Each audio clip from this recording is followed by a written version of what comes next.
Pillar দুই সাইডে সুন্দর করে আগে মার্কিং করে নিয়ে দেখো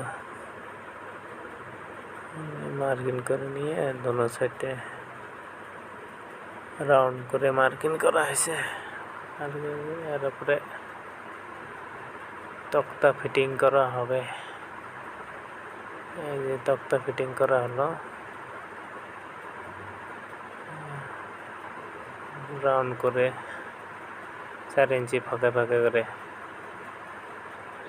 মারা হয়ে গেল। এটা উপরের দিকে, উপরে সাইডটা সম্পূর্ণ কংক্রিট হবে, সুন্দর একটা ডিজাইন হবে। এখানে 4-5 ফুট পুরা সম্পূর্ণটা কংক্রিট হবে। এখানে সম্পূর্ণ ভিডিওটা দেখতে থাকো কি করি আমরা। তোমাদের ভাবলাম একটা নতুন